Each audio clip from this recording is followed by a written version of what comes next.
Michael Carter's life changed the night he met something that shouldn't exist. A visitor from beyond our reality, stranded in the Nevada desert, searching for a way home. But this being didn't come seeking help. It came bearing knowledge.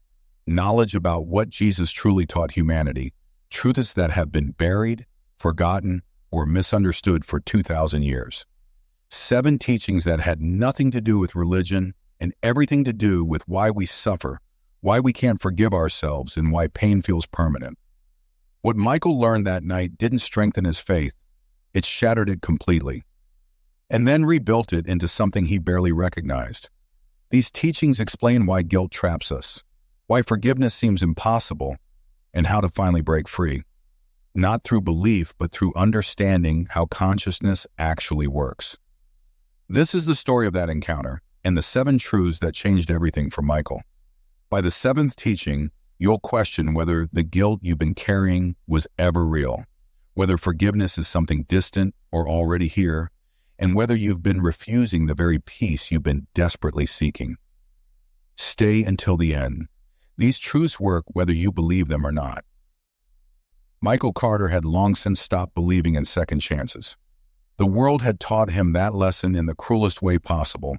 On a rain-slicked highway 3 years ago, when a semi-truck driver fell asleep at the wheel and crossed the center line, Emily never saw it coming. The police said she died instantly, though Michael didn't know if that was meant to comfort him. It didn't. Nothing did. After the funeral, after the casseroles stopped arriving and the phone calls became less frequent, Michael found himself sitting in an empty house that still smelled like her lavender soap. Every room held memories that cut like broken glass. The kitchen where they'd danced to old jazz records. The bedroom where they'd planned a future that would never arrive. The photographs on the mantle that showed a man he no longer recognized, someone who smiled easily, who believed the universe had a plan. That man was dead too. 6 months after Emily's death, Michael sold the house. He quit his job as an electrical engineer in Phoenix, packed what little he could fit into his truck, and drove until the city lights disappeared behind him. He found work at a solar energy plant deep in the Nevada desert, a sprawling field of panels and turbines that stretched toward mountains sharp as broken teeth against the horizon. The job required minimal human contact, mostly night shifts, checking systems, replacing faulty components, watching numbers on screens that told him the world was still turning even when his own had stopped. The desert suited him. Nothing grew there except scraggly Joshua trees and plants with thorns. The landscape was honest in its emptiness. During the day, heat rose from the sand in visible waves, distorting everything until the world looked like it was melting. At night, temperatures dropped 40 degrees and the sky opened up, revealing more stars than seemed possible. Michael would sit on the hood of his truck during breaks, staring at that infinite darkness punctured by ancient light, and feel appropriately small. He lived in a trailer at the edge of the plant grounds, a rusted box with a window AC unit that rattled like it had emphysema. Inside, a narrow bed, a 2-burner stove, a table with 1 chair, and a wooden cross hanging on the wall that he'd inherited from his mother. He kept meaning to take it down but never quite managed. Sometimes he'd wake at 3 in the afternoon, Nevada sun turning his trailer into an oven, and stare at that cross while drinking lukewarm coffee. He'd stopped praying years ago, even before Emily died.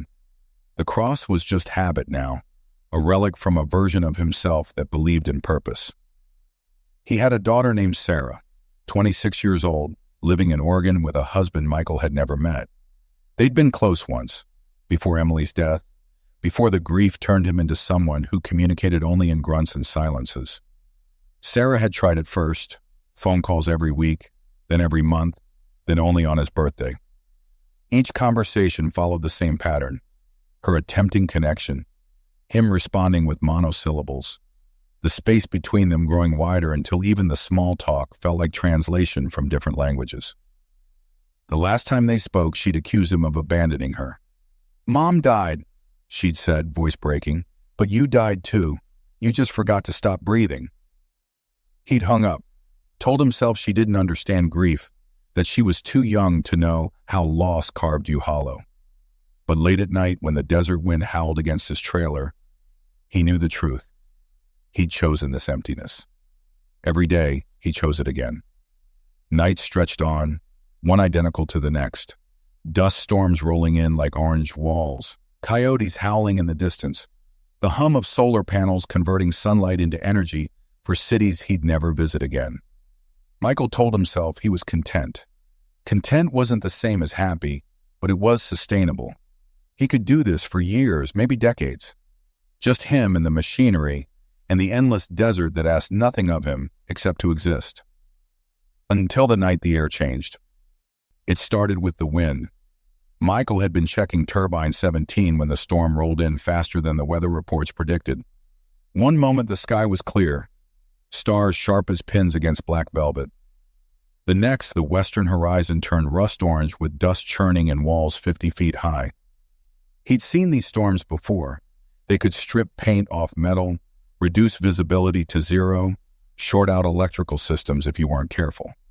He radioed back to the control station. "Storm incoming, I'm securing 17 and heading back." Static answered him, more than usual.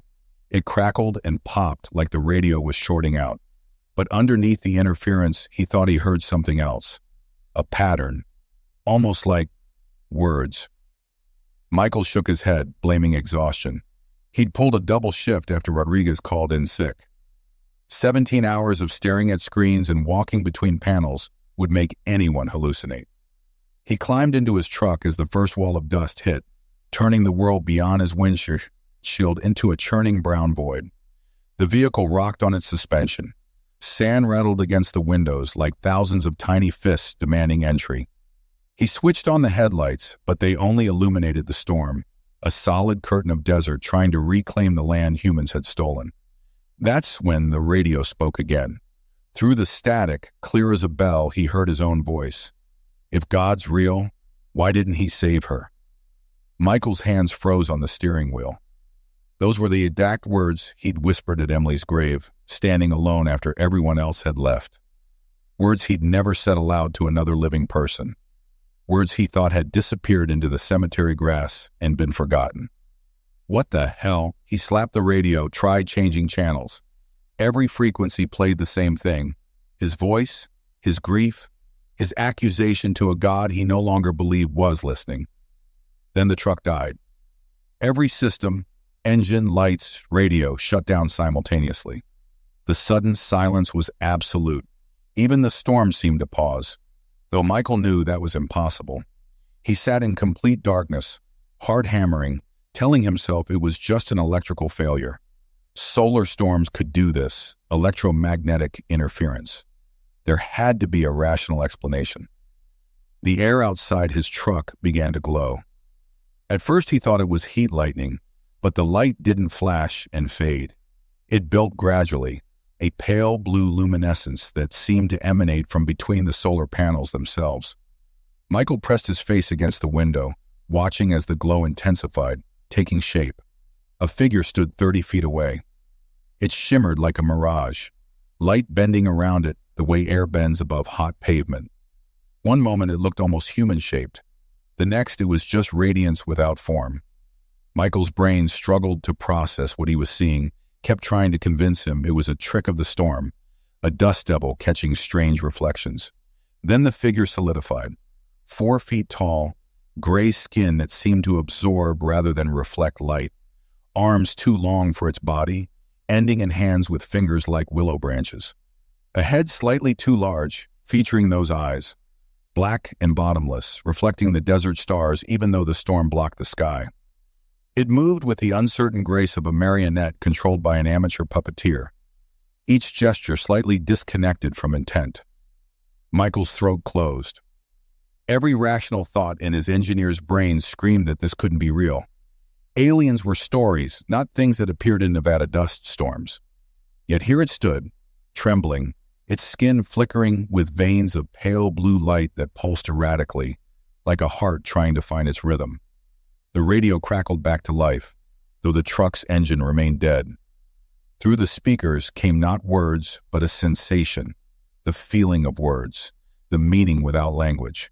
Michael felt it in his chest, behind his eyes, in the base of his skull. Lost. Help me remember. Michael realized with a start that the creature wasn't speaking aloud. There was no mouth movement, no sound waves traveling through air. The words, or rather, the meaning, appeared directly in his mind, like thoughts that weren't his own.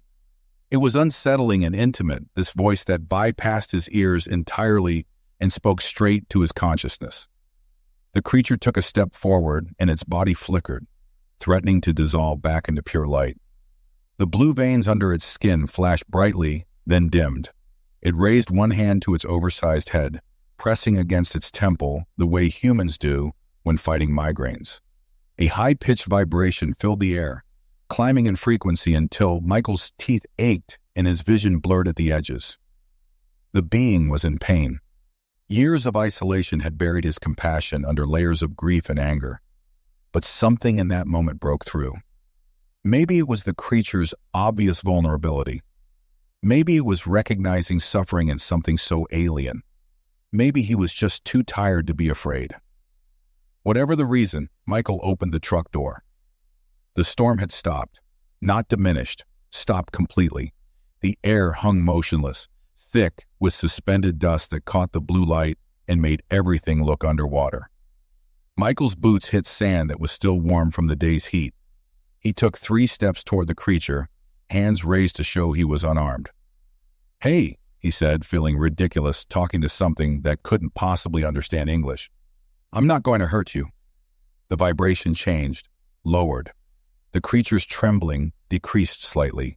Its head tilted, regarding Michael with those fathomless eyes that seemed to contain entire galaxies. Another thought formed clearly in his mind. "You help me hold shape. Your calm keeps me here." Michael's heart hammered, but he forced his breathing to slow. Okay, I'm calm. See? Calm." He lowered himself to the sand, sitting cross-legged like he was approaching a spooked animal.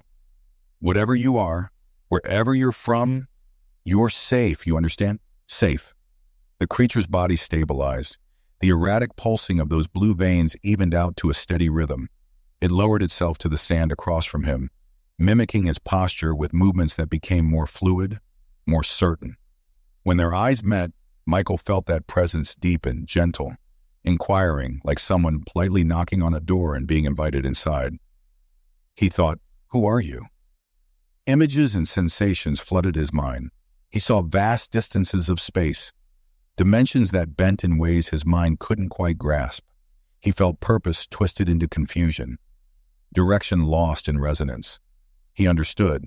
This being was a traveler, and it was very, very far from home. Traveler from a place of light thought. The sensation clarified. "I followed feeling, not direction. Your pain was bright." "My pain?" Michael whispered. "Your guilt called me." The words hit like a punch to the chest. Michael thought of Emily, of Sarah, of every moment he'd chosen silence over connection. Immediately the creature recoiled as if struck. It clutched its head again, that high vibration returning. Michael realized with shock his emotions were physically affecting it. "Wait." Michael held up his hands, forcing himself to think of nothing, to feel nothing. The alien's trembling eased immediately. "You can feel what I'm feeling?" "Yes, your emotional frequencies create waves in the dimensional fabric. Negative emotions, guilt, rage, despair, they vibrate at frequencies that cause me pain. They distort the space around you, create interference." "So my grief." Michael's throat tightened, but he saw the creature flinch and forced himself to breathe, to calm. "My grief is hurting you?" "Not just hurting, it's trapping me. I navigate by sensing peaceful frequencies, what your kind might call love, forgiveness, acceptance. But your pain is so loud, so heavy, it drowns out everything else. I have followed it here like a beacon, but now I cannot sense the path home through all the noise." Understanding crashed over Michael. His guilt wasn't just his burden. It was creating a field of interference that trapped this being as surely as if he'd put it in a cage. Sorry. He fought to push the memories away, to think of neutral things, machinery, numbers, the color of sand. The creature's pain eased. Your world is noise, too many frequencies. I cannot find the path home. Because of me? Michael asked quietly. Because of my negativity? Not only you, but you are here now and your frequency is very strong. 3 years of guilt, compounded daily, creates a field of distortion, like static blocking a radio signal. I need to find the frequency of peace to navigate home, but I cannot hear it through your pain. The alien's eyes held no judgment, only a kind of desperate hope. This is why I need your help.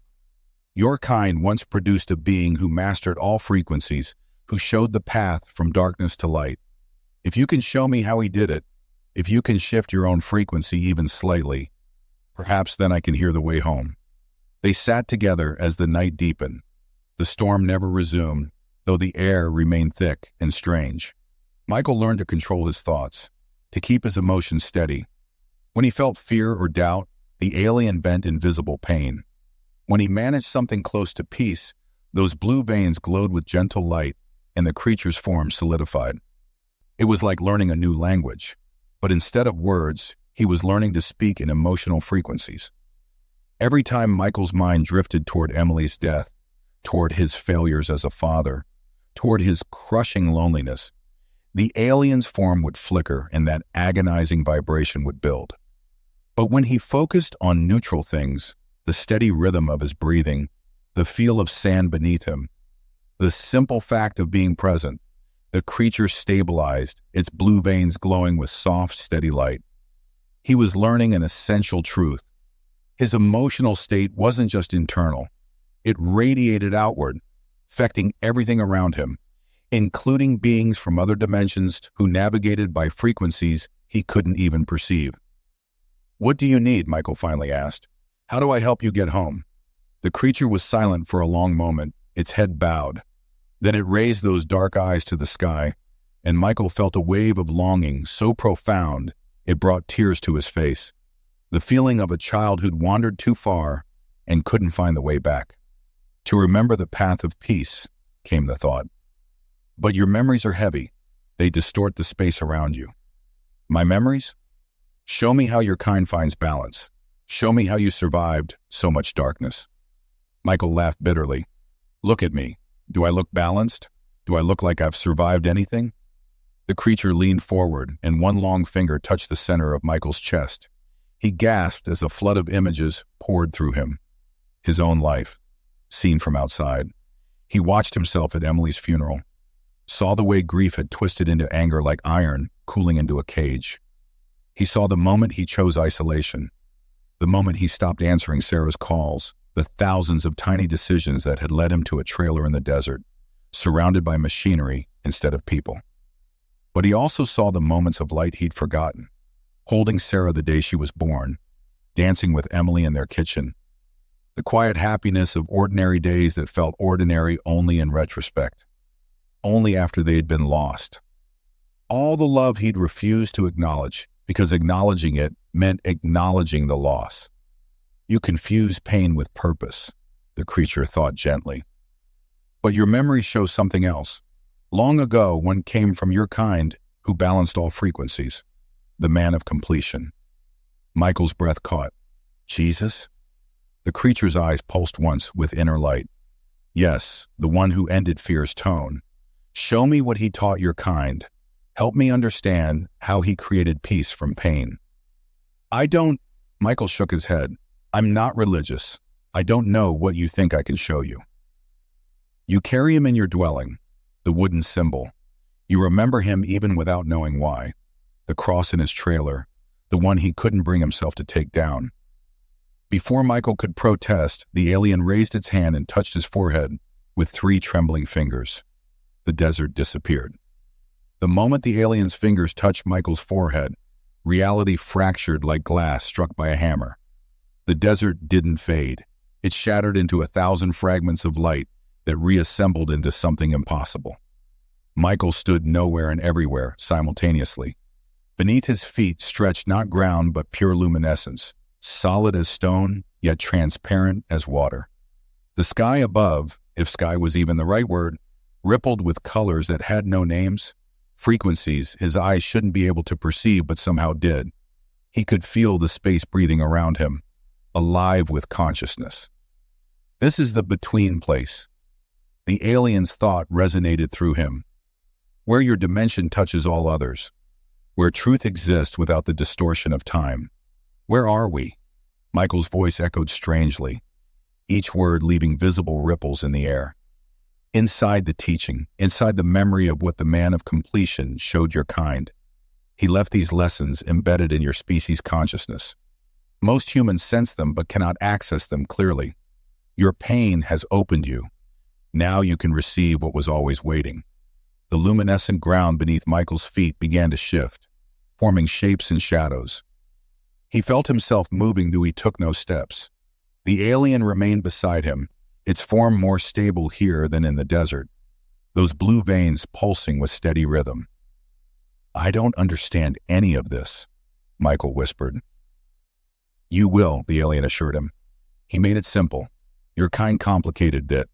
Now I show you what he actually taught, stripped of everything added later. These 7 teachings are mankind's survival instructions. They are how you transcend suffering. They are how I find my way home. The alien gestured, and the luminous space began to shift more dramatically. We begin with the first teaching, the foundation all others rest upon. Your kind calls it many names, but he showed it most clearly through how he treated those your society had cast aside. The space around them solidified into a scene Michael recognized from 1,000 paintings and stained glass windows. Yet it looked nothing like those sanitized images. He stood on dusty ground under a brutal Middle Eastern sun. Heat rose in waves. A well stood at the center of a small village square, and beside it, a man sat alone. The man's face remained somehow unclear, not hidden, but too full of light to perceive directly. Features shifted like water, never quite settling, but his presence was unmistakable. It pressed against Michael's chest like standing too close to a fire, not burning but impossible to ignore. A woman approached the well, moving with the careful shame of someone who'd learned to make herself small. Her clothes marked her as Samaritan, an outsider, someone the Jews of this region would cross the street to avoid. She came at midday when she knew other women wouldn't be present, when she could draw water without facing their judgment. The man looked up at her and smiled. Michael felt the woman's shock ripple through the vision. Jewish men didn't speak to Samaritan women. Rabbis didn't acknowledge prostitutes, and her 5 failed marriages had left her with a reputation everyone knew. Yet here this teacher sat, asking her for a drink of water as if she were anyone else, as if she were worthy of simple conversation. "Sir, how is it that you, a Jew, ask for a drink from me, a Samaritan woman?" Her voice carried years of defensive sarcasm, expecting rejection even as she offered help. The man's response came not just in words, but in a frequency that made the air shimmer. "If you knew who was asking, you would have asked me for water, and I would have given you living water that means you will never thirst again." Michael watched as something shifted in the woman's face. The defensive walls cracked. Tears filled her eyes, though she fought them back. In the teacher's presence, her shame couldn't maintain its structure. It dissolved like salt in water. "I perceive that you are a prophet," she whispered, and now the defenses crumbled completely. "Tell me, should we worship on this mountain or in Jerusalem? Who's right? Where is God?" The teacher leaned forward, and Michael felt the weight of his words ripple through multiple dimensions. The hour is coming, and is now here, when true worshipers will worship in spirit and truth. God is spirit, and those who worship must worship in spirit and truth. The Father seeks such people to worship him. "Do you understand?" The alien's thought whispered through the scene. "No," Michael admitted. "Watch closer. Feel what he's really saying." The teacher reached out and touched the woman's hand. In that moment, Michael felt what she felt. A sudden, overwhelming knowing that she had never been separate from love. Not for one instant of her existence. Not during any of her failed marriages. Not during any transaction that had earned her the town's scorn. Not during the lonely walks to the well at noon to avoid judgment.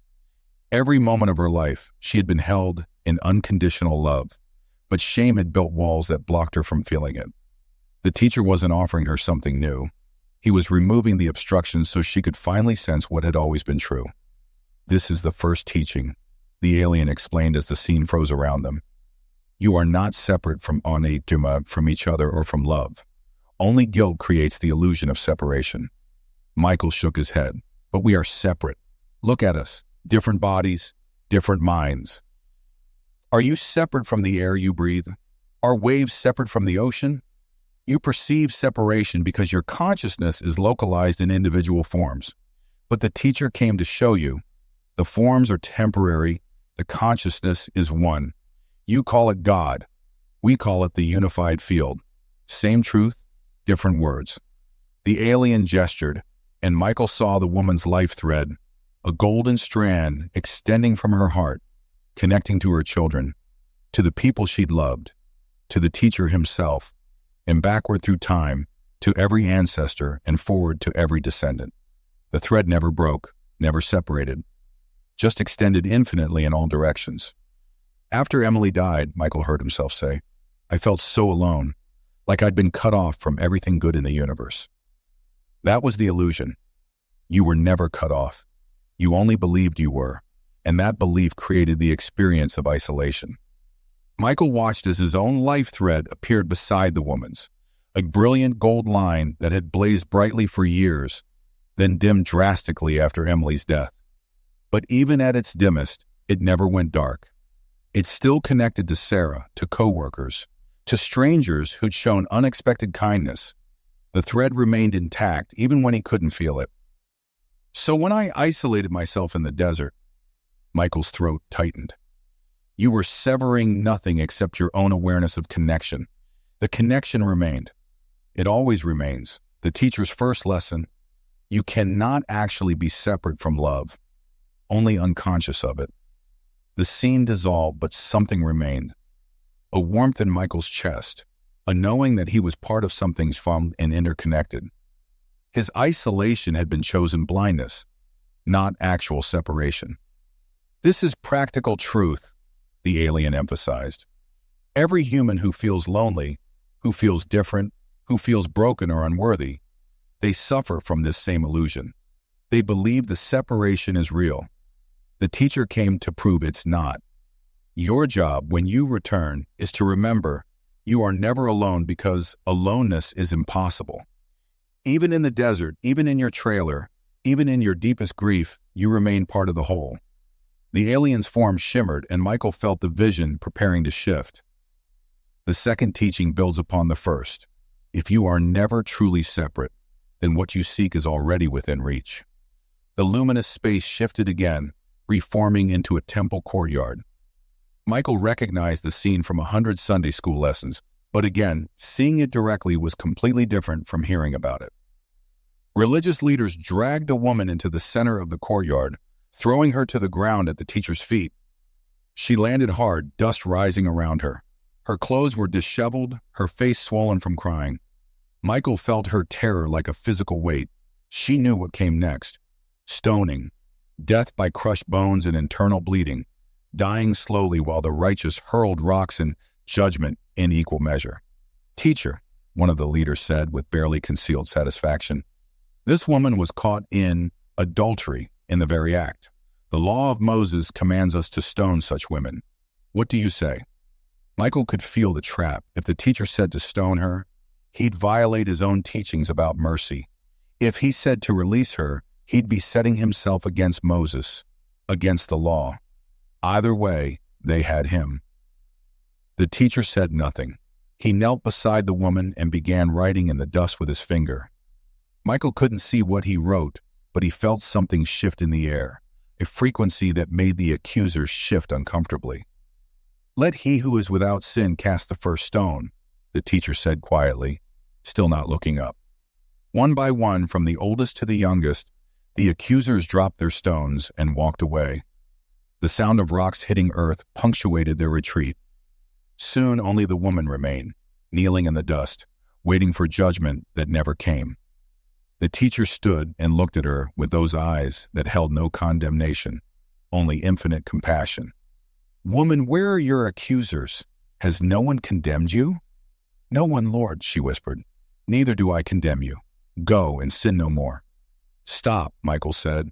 I've heard this story. I know what it means. Jesus forgave her sins. He showed mercy. You know the words, the alien corrected, but do you understand the frequency underneath them? The scene replayed, but this time Michael felt what the teacher felt. When he looked at the woman, he didn't see her sin first and then choose to forgive it. He saw only her essence, a spark of consciousness temporarily caught in shame, temporarily believing herself separate from love. The forgiveness didn't need to be given because it had never been withdrawn. It existed before the sin, during the sin, and after the sin. Constant, eternal, unchanging. His is the second teaching, the alien said. Forgiveness is not earned. It is not given. It simply is. Your job is not to become worthy of it, but to stop refusing it. That's impossible, Michael protested. Forgiveness has to be earned. Otherwise, nothing means anything. Why would anyone try to be good? Listen to your words. Try to be good. You believe you must earn your place in love through effort, through perfection, through suffering enough to balance the scales. This is the lie that keeps your kind in chains. The alien waved its hand and Michael saw himself, 3 years ago, standing at Emily's grave after everyone had left. He watched himself fall to his knees, pressing his forehead against her headstone, whispering over and over, "I'm sorry, I'm sorry, I'm sorry." "What was I apologizing for?" Michael asked. "You tell me." Michael watched his past self, saw the anguish that had seemed so righteous at the time. For not being there, for not somehow stopping the accident, for surviving when she didn't. Were those sins you committed or tragedies that happened to you? The question hit like a hammer. Michael had never separated the two. The accident and his guilt had become one inseparable mass. I don't know. You have been punishing yourself for 3 years for the crime of being human, for not being omniscient, for not controlling events beyond your control. And somewhere deep inside, you believe that if you suffer enough, if you isolate yourself enough, if you refuse joy and connection long enough, then you will have also earned the right to forgive yourself. Tears streamed down Michael's face. Yes, this is what he came to end. This belief that forgiveness must be purchased with suffering. The woman caught in adultery. She committed an actual sin, yes, but watch what he does. The scene replayed again. This time Michael noticed what he'd missed before. The teacher never asked what she'd done, never required confession or apology or promise to do better. He simply saw her as she truly was beneath the shame, already forgiven, already loved, already whole, and invited her to see herself the same way. Go and sin no more wasn't a command. It was a possibility he was revealing. Once you know you're already forgiven, once you feel how unconditional love feels, sin becomes uninteresting. You stop hurting yourself and others, not because you have to earn forgiveness, but because you've already received it. The practical application, the alien continued, is that you must stop keeping yourself in prison. The door has always been unlocked. You are the one choosing to stay inside. So I just, decide I'm forgiven and that makes it real. You accept what has always been real. You were forgiven before Emily died. You were forgiven the moment she died.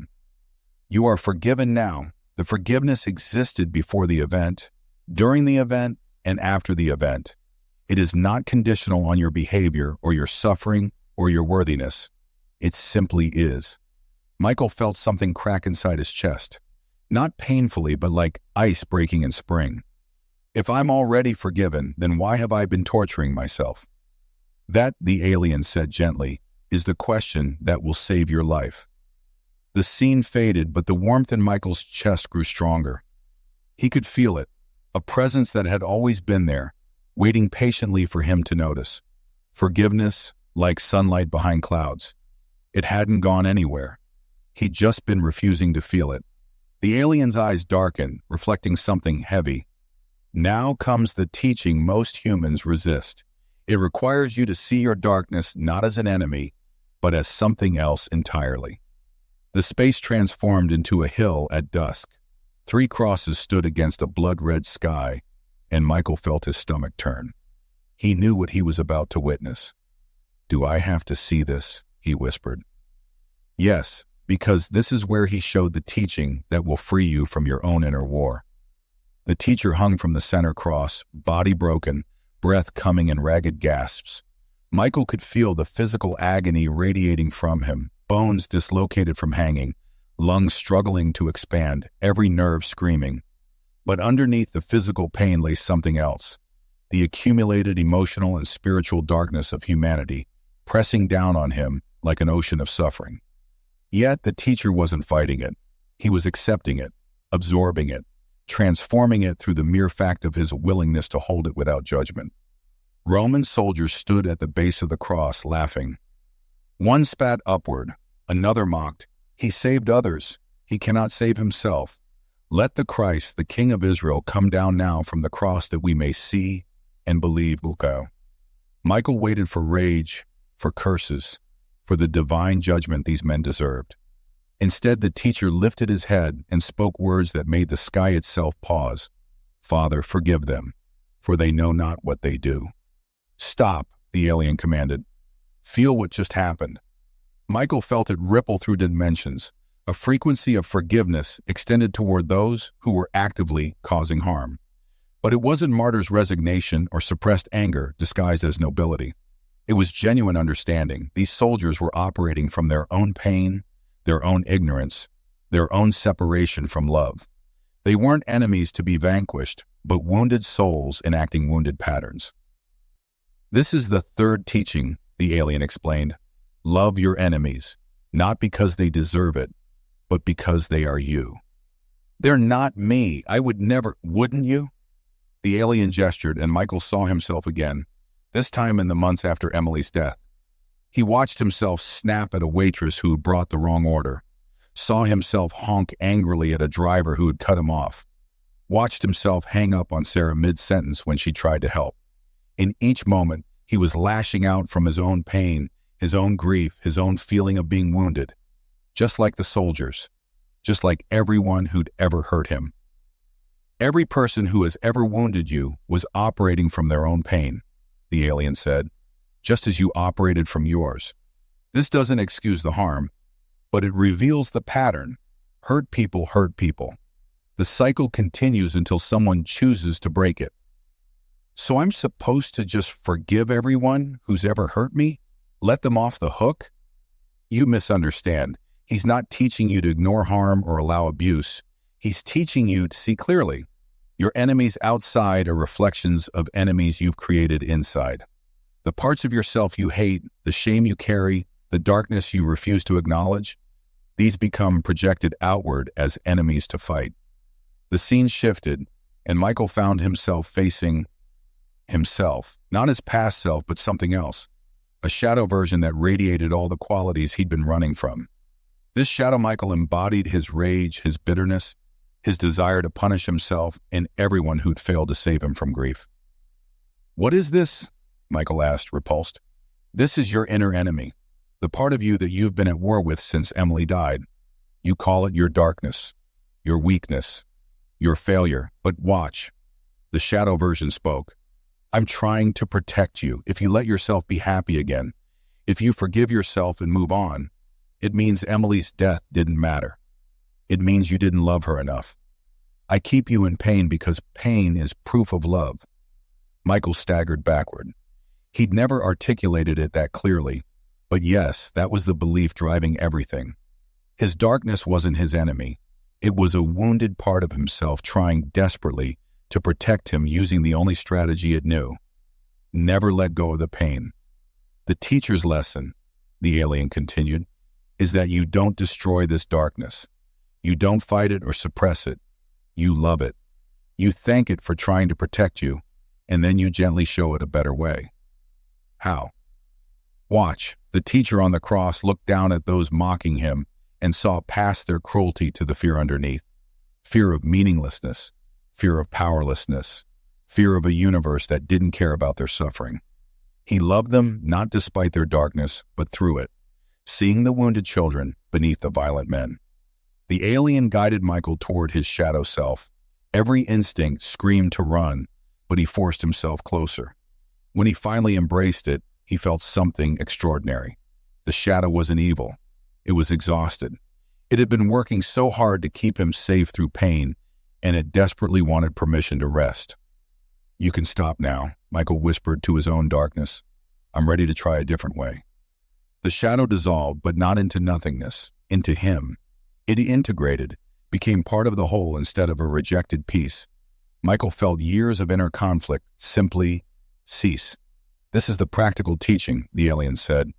"Your anxiety, your depression, your anger, your shame.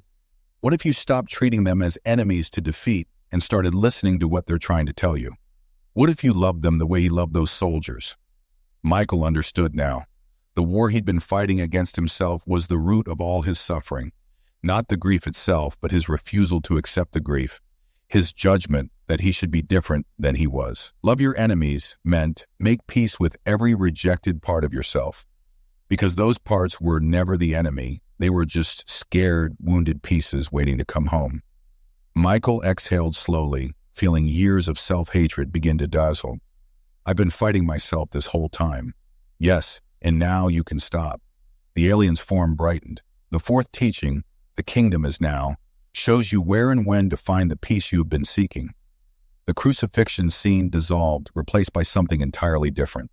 Michael stood in a crowded street, people pressing in from all sides. The teacher moved through them, and someone called out, "When will the kingdom of God come?" The teacher stopped and turned, and his words resonated through time itself. "The kingdom of God is not coming with signs to be observed, nor will they say, 'Look, here it is,' or 'there,' for behold, the kingdom of God is within you." "Fourth teaching," the alien said. "You're not waiting for heaven after death. You're refusing heaven right now." "That's not fair," Michael protested. "My wife is dead. I'm alone in a desert. There's nothing heavenly about my life." "Exactly. You have decided that heaven is impossible given your circumstances. You have postponed peace until conditions change, but conditions will never be perfect. There will always be a reason to delay. This is how humans waste their entire lives, waiting for permission to be at peace." The scene shifted again, and Michael saw himself in his trailer, lying in bed at 3 p.m., staring at the ceiling. The sun blazed outside. Birds sang. The world continued its ancient rhythms. Inside the trailer, he was waiting for Emily to return, for the pain to stop, for Sarah to forgive him, for something external to change so he could finally give himself permission to be okay. "I thought grief needed time," Michael said quietly.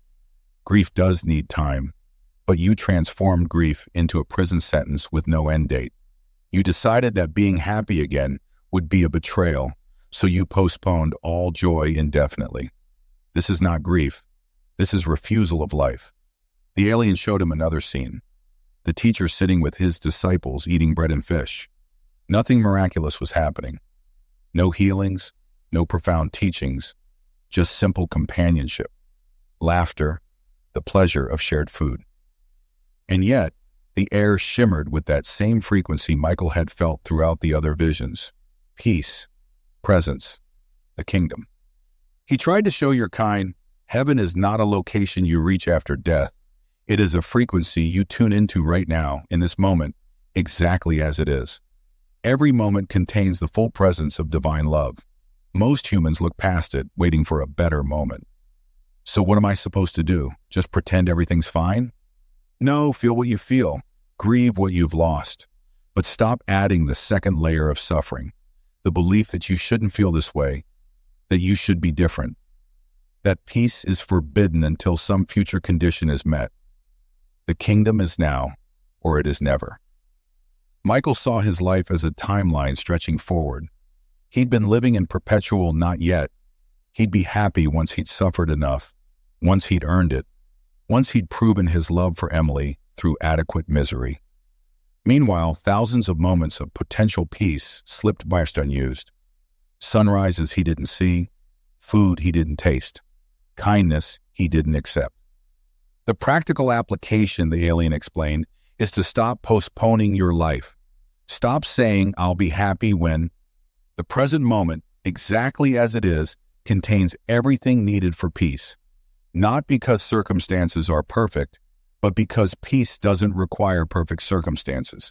It requires acceptance of what is. But Emily is gone. That's not going to change. No, Emily is gone from physical form. That will never change. But you can choose. Will you honor her memory by refusing to live? Or will you honor her memory by living fully, loving deeply, being present for those who remain, like your daughter? The words struck something deep. Emily would hate what he'd become. She would be furious that he'd wasted 3 years waiting for permission to exist again. If their positions were reversed, he would want her to find joy, to rebuild, to live.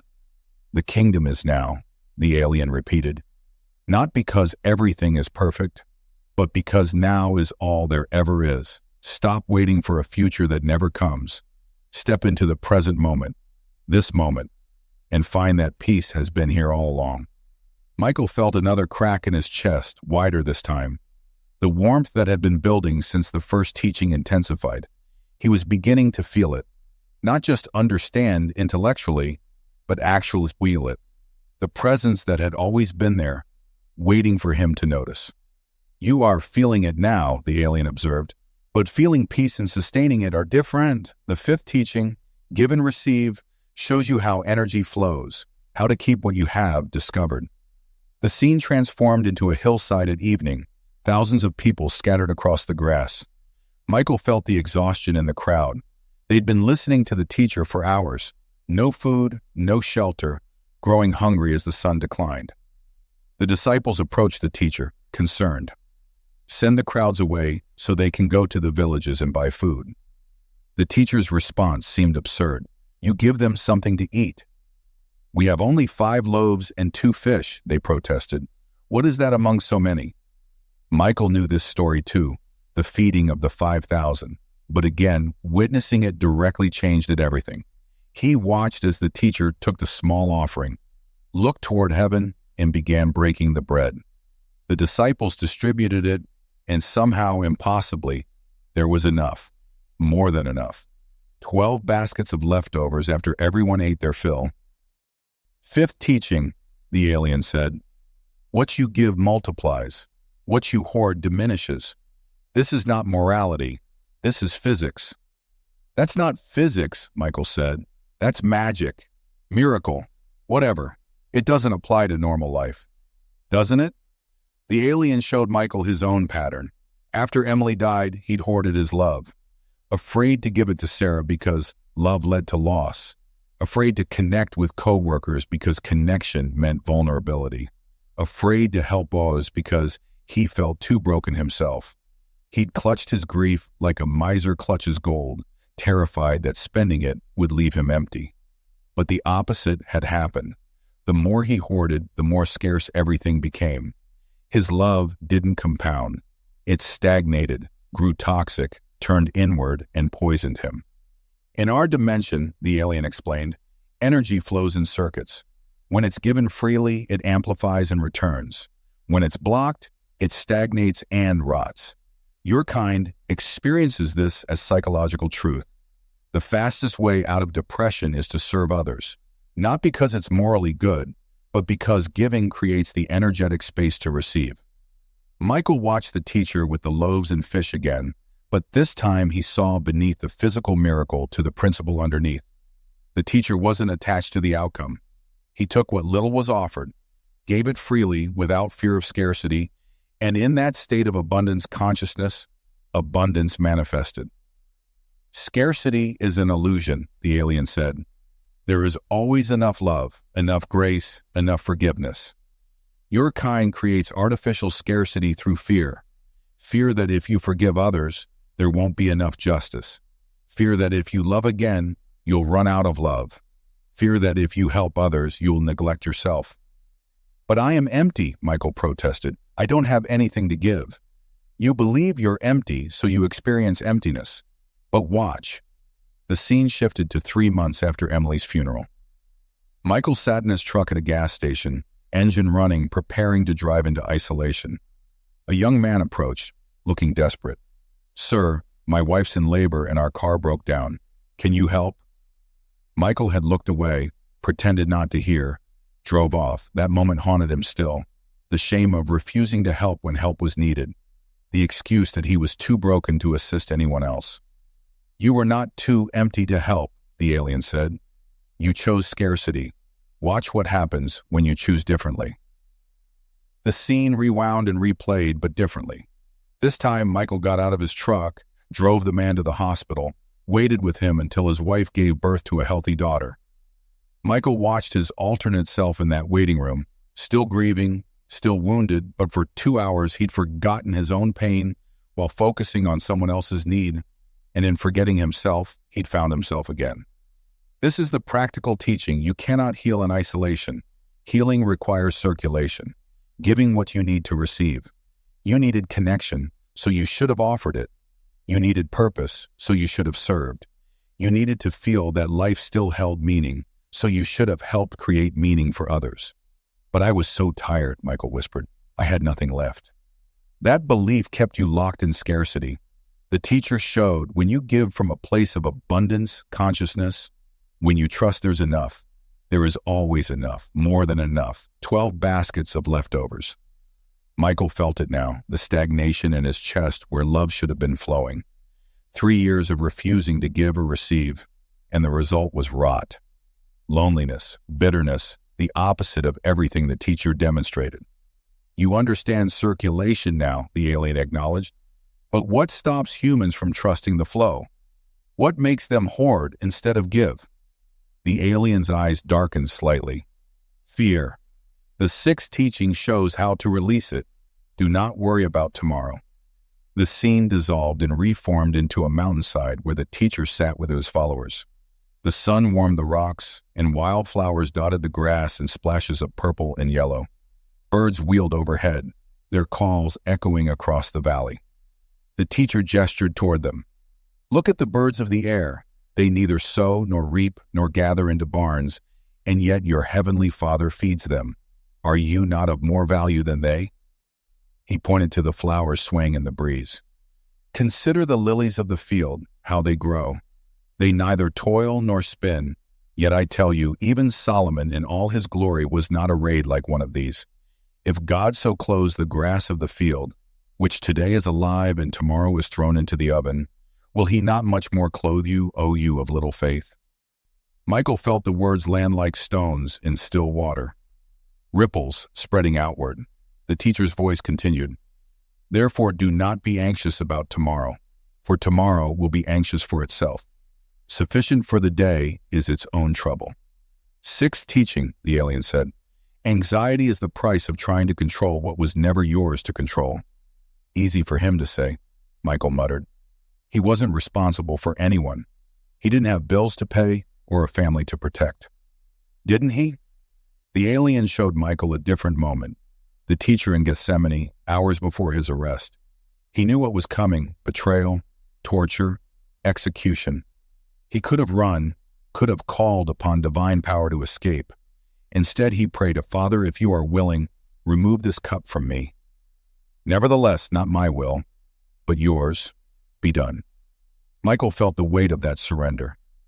The teacher experienced the same fear, the same desire to control outcomes, the same human impulse to avoid suffering. But he chose differently. He chose trust over control. "Watch your own pattern," the alien commanded.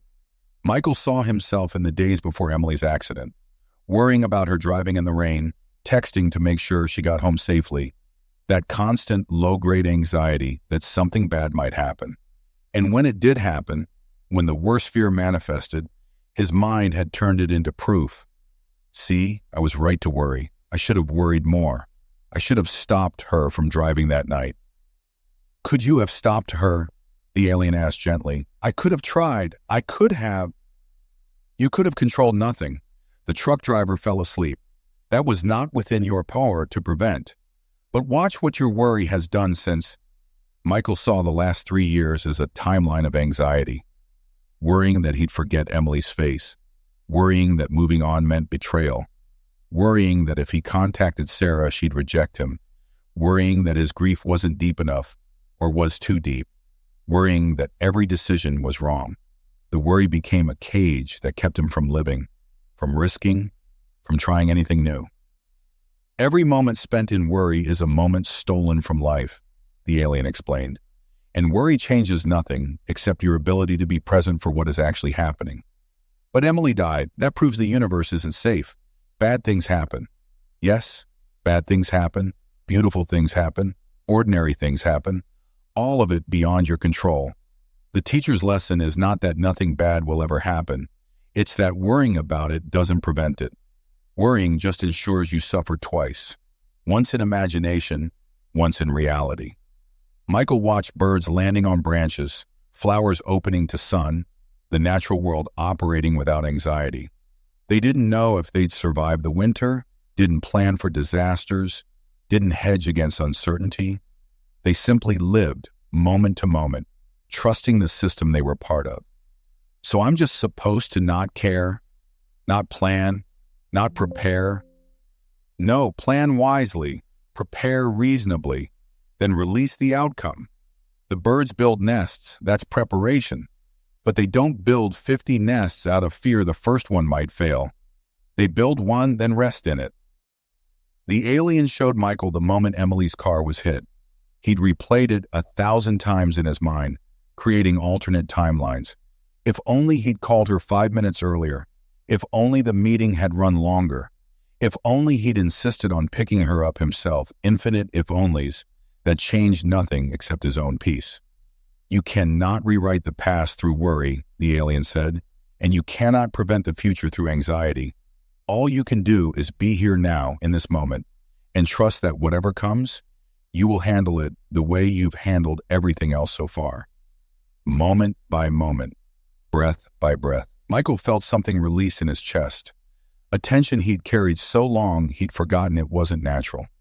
The constant bracing for disaster, the vigilance that never rested, the belief that if he just worried hard enough, he could keep everyone safe. I couldn't keep her safe, he whispered. No, you couldn't. And you can't keep Sarah safe either. You can't keep yourself safe. None of your kind can guarantee safety. But you can choose.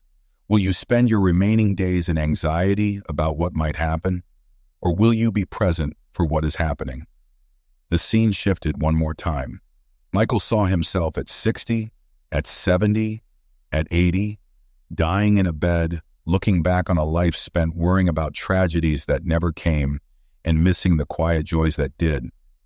Or he saw an alternate path, himself genuinely laughing with Sarah, being present for her life, accepting that uncertainty was part of existence and living fully anyway. This is the practical teaching, the alien said. Release the illusion of control. Accept uncertainty as the nature of existence. Trust doesn't mean knowing everything will work out. It means knowing you'll be okay even when things don't work out the way you hoped. Michael nodded slowly, feeling decades of anxiety beginning to dissolve. Not all at once, it would return. He knew that. But now he'd seen the alternative. Now he knew worry was optional, not mandatory.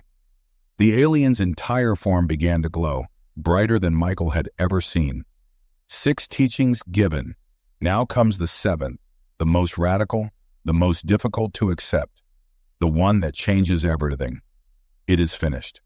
The luminous space around them began to collapse inward, all light and energy drawing toward a single point. Michael felt himself pulled forward, and suddenly he stood at the foot of the cross again. But this time he was alone with the teacher. No soldiers, no crowd, no disciples. Just the two of them in a moment outside time. The teacher's body hung broken, each breath a visible agony. Blood and sweat mixed with dust. The physical suffering was nearly complete. Michael wanted to look away, but couldn't. Then the teacher opened his eyes and looked directly at Michael. In that gaze, Michael felt himself completely known. Every sin, every failure, every moment of smallness and cruelty. But instead of judgment, he felt only compassion. Instead of condemnation, only love. The teacher's lips moved, forming 3 words that resonated through every dimension. It is finished. And the universe shifted. Michael felt it physically, like a chain that had been wrapped around humanity's collective throat, suddenly snapping. Like a door that had been locked since the beginning of time, swinging open, like a debt that humanity had been accruing forever, suddenly stamped, paid in full. This is the seventh teaching, the alien said, its voice reverent. The most radical teaching, the one your kind struggles most to accept. The work is complete. Stop trying to add to what's already whole. I don't understand, Michael said, though tears streamed down his face.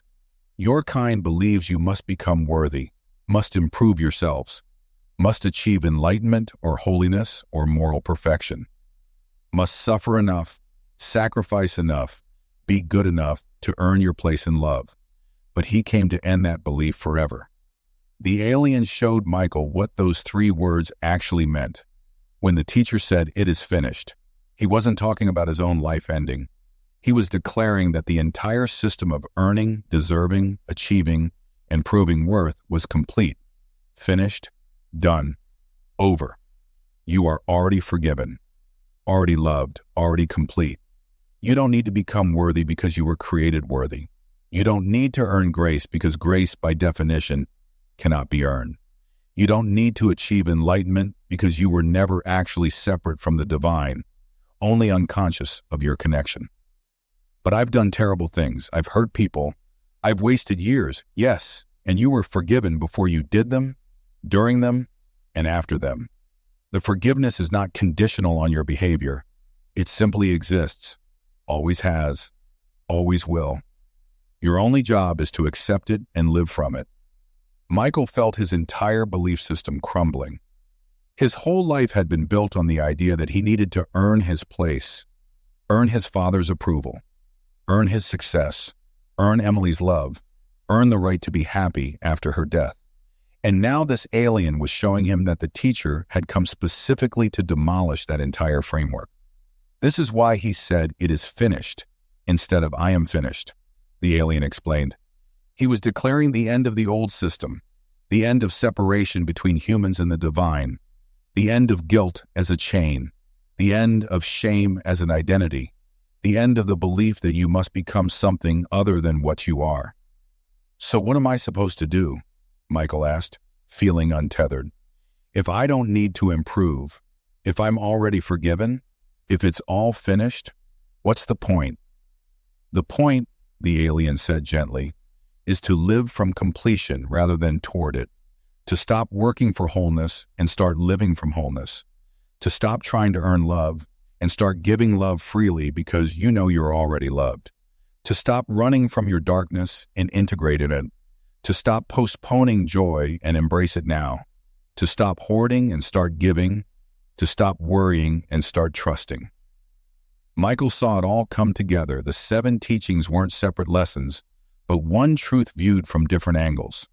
You are not separate. You're already connected. You are already forgiven. Stop trying to earn it. Your darkness is not your enemy. Love it into integration. Heaven is now. Stop postponing peace. Give freely. Trust abundance. Release worry. Accept uncertainty. It is finished. You are already complete. Your kind has spent 2,000 years complicating his message, the alien said, adding requirements, building institutions, creating hierarchies of holiness. But his teaching was simple. You are loved. You are forgiven. You are complete. Now go and live like it. The teacher on the cross smiled, actually smiled, and Michael felt that smile like sunlight after years of winter. Then the body went still, the work complete, and the scene began to fade. But before it disappeared entirely, Michael heard one more whisper directly from the teacher's consciousness to his. "Tell them I didn't die to make them guilty. I died to set them free from guilt. Tell them to stop trying so hard. Tell them they're already home. They just forgot to notice." The visions ended, and Michael found himself back in the between place with the alien.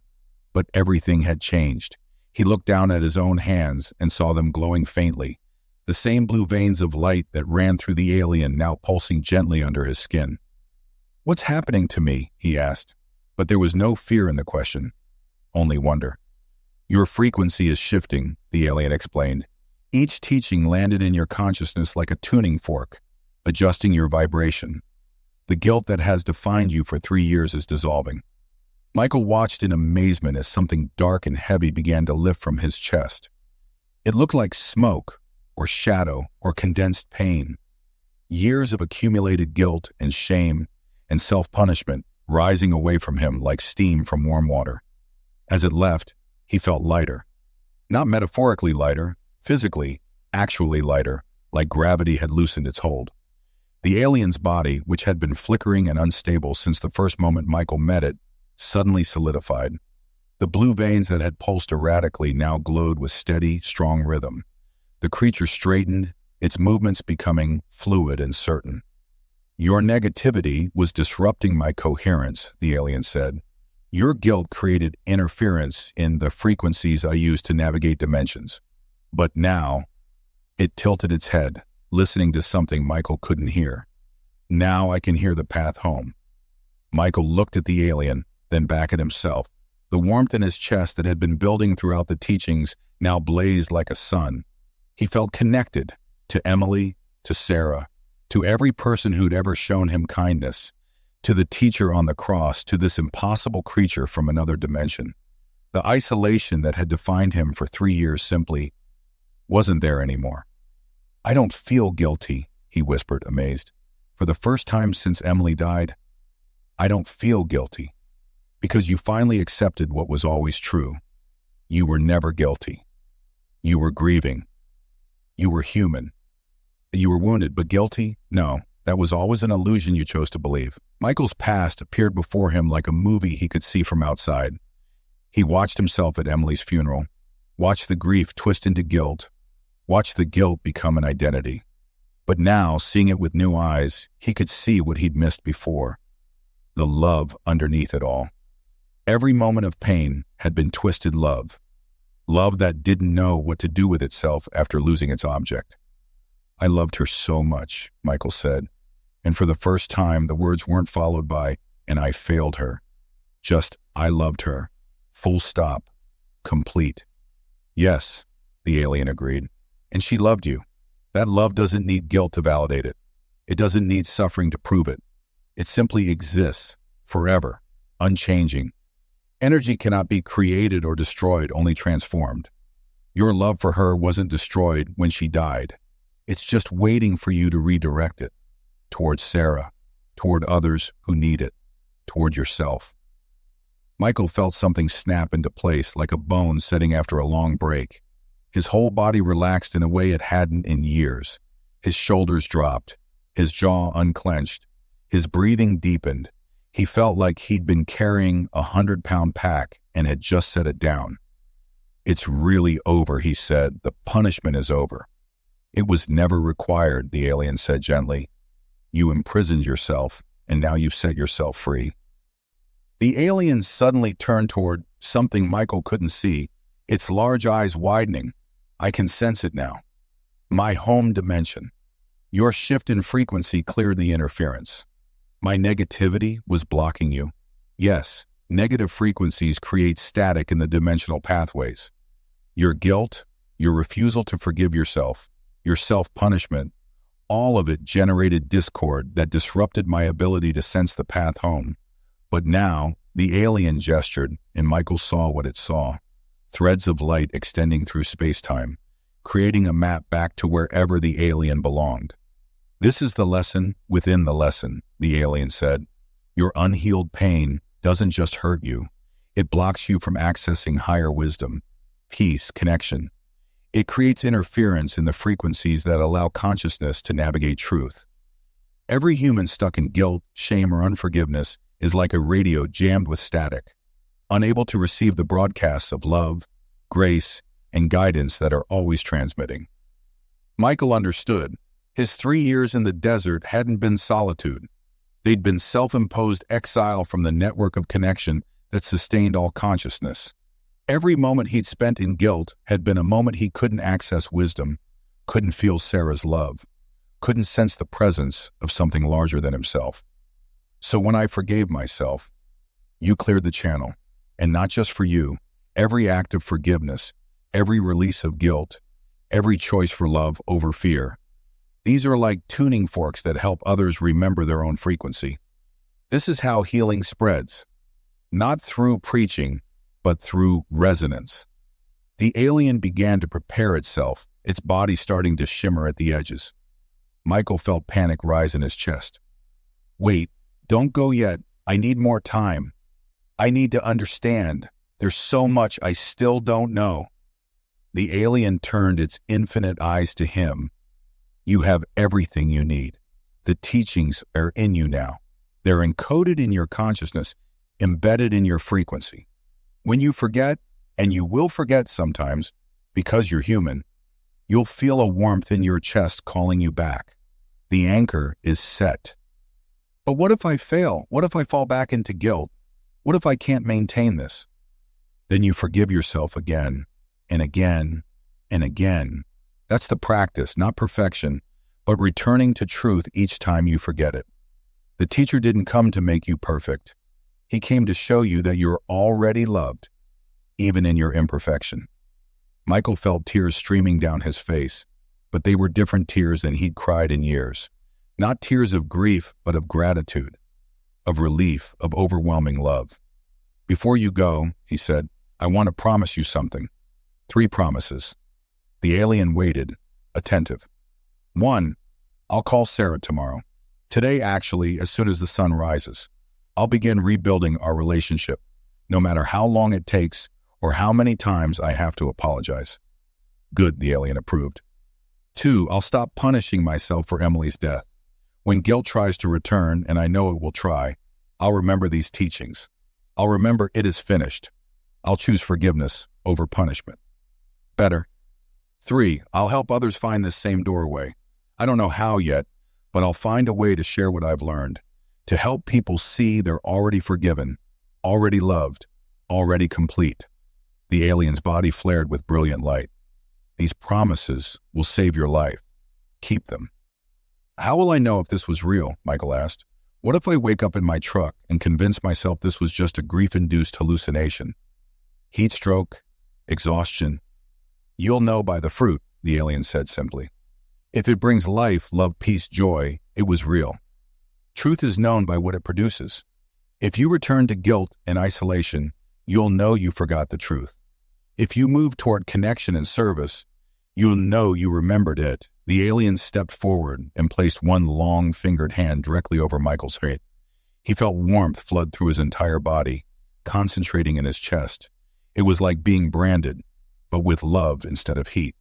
When the alien withdrew its hand, the warmth remained. This is your anchor, the alien explained. Whenever you forget the teachings, whenever guilt tries to reclaim you, you'll feel this warmth. It will remind you you are forgiven, you are loved, you are complete. Let it call you back to truth. Michael placed his own hand over his heart, feeling the steady warmth pulsing there. Thank you. Thank you for getting law. Thank you for finding me. Thank you for, his voice broke. Thank you for saving my life. You saved mine, the alien corrected. Your willingness to shift freed us both. This is how it works. Healing is never solitary.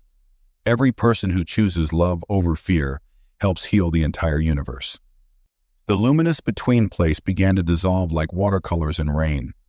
Michael felt himself being pulled back through dimensions, back to the solid world of sand and solar panels and Nevada stars. He gasped, eyes flying open. He was sitting in the desert exactly where he'd been, the alien across from him. But the sun was rising now, painting the eastern sky in bands of orange and gold. Had the whole vision taken place in a single moment? Or had hours passed? He couldn't tell. The alien's body had begun to dissolve, particles of blue light lifting away and dispersing into the dawn. Its form flickered between solid and translucent. It is time, it said. Michael scrambled to his feet, wanting to say something profound, something worthy of this moment. But all that came out was, thank you. The alien's mouth, that strange, thin line, curved into what might have been a smile. Thank you, Michael Carter. You gave me the frequency of peace. I will carry it back to my dimension. Your species' teachings will help heal mine as well. Will I ever see you again? We are always seeing each other. Every act of forgiveness creates a bridge between dimensions. Every moment of genuine peace calls to travelers like me. You were never alone. You only believed you were. The last of the alien's solid form dissolved, becoming a shower of blue sparks that rose toward the brightening sky like stars returning home. For a moment, the particles formed a pattern, almost like a hand waving goodbye. And then they were gone. Michael stood alone in the desert, the sun breaking over the mountains. And for the first time in 3 years, he felt free. His truck sat 20 feet away, engine cold, radio silent. The solar panels hummed their eternal song. Dust settled on his boots. Everything looked exactly the same as it had before the alien appeared. Everything had changed. Michael walked to his truck, his hand still pressed against his chest where the warmth lingered. He climbed in, and the engine, dead moments ago, turned over smoothly, as if nothing strange had ever happened. He sat there for a while, staring at the small wooden cross on the dashboard. Sunlight caught its edge, scattering gold through the map in quiet, trembling prisms. He thought about calling in sick, but that felt like retreat.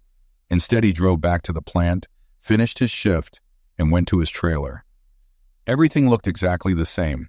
The narrow bed, the 2-burner stove, the table with 1 chair. But it felt different, like he was seeing a museum exhibit of his own life rather than living in it. He picked up his phone. No missed calls. Sarah had stopped trying months ago. Michael stared at her contact photo, taken 5 years ago at a family barbecue, her laughing at something Emily had said. He could barely remember what had been funny. His thumb hovered over the call button. Fear rose in his throat. What if she didn't answer? What if she hung up?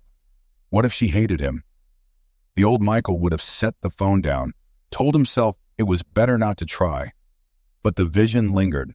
He could still feel that moment when the man on the cross said, "It is finished," when forgiveness stopped being something earned and became something given freely. If Sarah rejected him, that was her right. But he owed her the attempt. He owed himself the courage to accept whatever came. He pressed call. It rang 4 times. Michael's heart hammered against his ribs. Then, "Dad?" Her voice, cautious and uncertain, hit him like a physical blow. He realized he couldn't remember the last time he'd heard her say that word directed at him. "Sarah," his voice cracked. I know I've been..." The words tangled in his throat. How do you apologize for years? How do you explain that you've been dead while still breathing? Are you okay? Concern replaced caution. Did something happen? Yes, he said. Something happened. I saw something, understood something. And I know that sounds crazy, but Sarah, I need you to know. He stopped, gathered himself. I'm sorry. I'm so sorry for disappearing, for choosing grief over you. You were right. Mom died, but I died too, and I'm trying. I want to try to come back. If you'll let me." Silence stretched across the miles between them. Michael waited, barely breathing, prepared for anger or rejection or the click of disconnection. Instead, he heard a sob. "I thought I'd lost you too," Sarah whispered. "I thought I'd lost you both." "You didn't. I'm here. I'm still here." They talked for 2 hours. She told him about her job teaching elementary school, about her husband Marcus, who worked in environmental conservation, about the house they'd bought with a garden she was trying to grow. He told her about the desert, about the loneliness, about finally understanding that isolation wasn't grief. It was fear masquerading as loyalty to the dead. He didn't mention the alien. Not yet, maybe never. Some experiences didn't translate into words. When they finally hung up, Michael felt exhausted and lighter simultaneously. He looked at the cross on the wall, then carefully took it down. Not to throw away, but to pack. It was time to leave the desert. 2 weeks later, Michael stood outside a small house in Eugene, Oregon, watching through the window as his daughter moved through her kitchen. She looked so much like Emily had hurt. Same gestures, same way of pushing hair behind her ear when concentrating. But she was her own person too, stronger than Emily had been, more willing to demand what she needed. The front door opened. Marcus stood there, tall, with kind eyes and a cautious smile. "Mr. Carter, Sarah's been waiting. Come in." The house smelled like baking bread and coffee. Photographs covered the walls. Sarah and Marcus on their wedding day. Hiking trips. A whole life Michael hadn't witnessed. His chest tightened, not with guilt this time, but with loss for all he'd missed. Sarah appeared from the kitchen, wiping her hands on a dish towel. For a moment, they just looked at each other. 3 years of absence stretching between them. Then she crossed the space and hugged him tightly, burying her face in his shoulder the way she had as a child. "You're here," she whispered. "You're really here." "I'm here," he confirmed. They sat at her kitchen table, him, Sarah, Marcus, drinking coffee and talking about small things. The weather, Marcus's work preserving wetlands, Sarah's students, safe topics, building trust brick by brick. Michael caught Marcus watching him with protective concern, clearly uncertain whether this reconciliation would last or whether Sarah was setting herself up for more hurt. He understood. He'd be suspicious too. Later, after Marcus excused himself to work in the garden, Sarah refilled their cups and sat back down. "You said something happened in the desert." Michael traced the rim of his mug, how to explain. "I met something. I don't know what it was really, but it showed me. It helped me understand that I'd been carrying guilt like it was the only proof I still loved your mother. Like letting go of the pain would mean letting go of her. And now I know that's not true. Love doesn't need pain to prove itself. Your mother would hate what I became.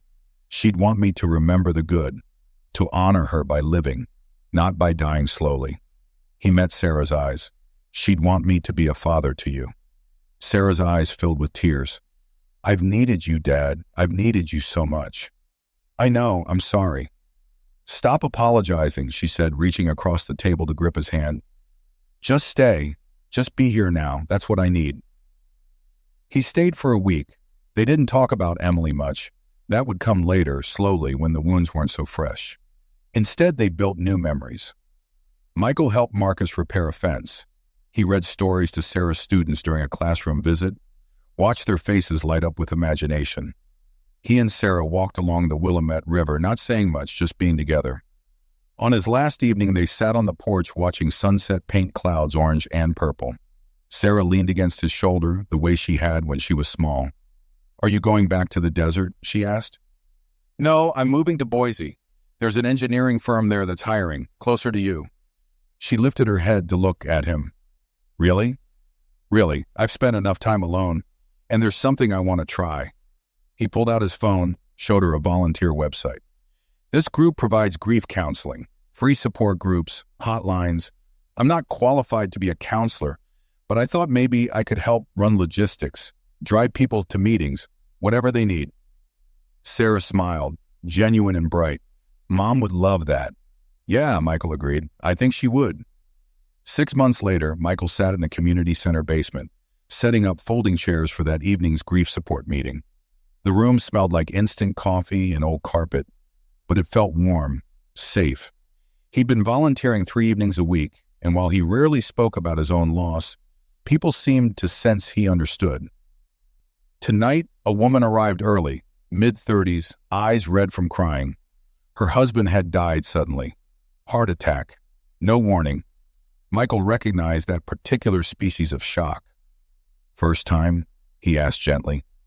She nodded, clutching a tissue. "Everyone keeps telling me it'll get better. That time heals, but they don't..." Her voice broke. "They don't understand that I don't want it to get better. If it stops hurting, what does that mean? That I've forgotten him? That he didn't matter?" Michael pulled out a chair for her. "I understand. I thought that way for years. My wife died, and I held on to the pain like it was the last piece of her I had left." "How did you..." She gestured vaguely. "How did you get past it?" He thought about the alien, about the vision, about 3 words that changed everything. "It is finished." But he also thought about his daughter's hug, about mornings watching sunrise over Oregon rivers, about the small daily choice to keep living. "Someone once told me," he said slowly, "that we confuse pain with purpose, that we think suffering is the only proof that love was real. But it's not. Love proves itself by continuing, by choosing to remember bomb instead of only loss, by honoring the dead through how we treat the living." The woman wiped her eyes. "I don't know if I can do that." "You don't have to do it all at once. Just try for 1 minute, then another. Eventually the minutes add up." Others arrived, filling chairs, bringing their own stories of loss. Michael started the meeting, then stepped back to let people share. He listened to pain being transformed into words, into connection, into the first tentative steps toward healing. He watched guilt dissolve as people realized they weren't alone. Later, driving home through Boise's quiet streets, Michael felt that familiar hum in the distance, the same frequency he'd heard in the desert, though fainter now, like a radio station almost out of range. He wondered if the alien had made it home, if somewhere in dimensions he couldn't comprehend, it was sharing what it learned about Earth, about the species that hurt so deeply and healed so slowly, that carried love and loss in equal measure. He wondered if forgiveness was like that hum, always present, always broadcasting, waiting for someone to tune in. His phone buzzed. A text from Sarah. "Dinner this weekend? Marcus wants to try his new grill." Michael smiled and typed back, "I'll be there." The cross from his trailer now hung in his new apartment, positioned where morning light caught it. Sometimes he'd stand there, coffee in hand, remembering a night when the desert opened and something impossible taught him the most essential truth, that every person carries within them the capacity for infinite forgiveness, for transformation, for choosing life over slow death. He didn't know if he believed in God. He didn't know if the alien was real or if grief and exhaustion had created a hallucination so vivid it felt like revelation. It didn't matter. What mattered was that he'd learned the lesson, had seen the doorway, had finally chosen to walk through. Some nights he still heard Emily's voice, but instead of her last moments, he remembered her laughter. Instead of the accident, he remembered dancing in the kitchen. Instead of absence, he felt gratitude for every day they had had. And whenever guilt tried to return, because it always tried, because healing wasn't linear, because grief would ambush him in grocery stores and in songs on the radio, he'd close his eyes and recall 3 words: "It is finished." Not the pain, which would always be present in manageable amounts, not the love, which was eternal, but the separation, the belief that he was alone, the conviction that he had to earn his way back to grace. That was finished, and in finishing, everything new could begin. Michael Carter had stopped believing in second chances, but second chances, it turned out, didn't require his belief. They only required his willingness to accept them.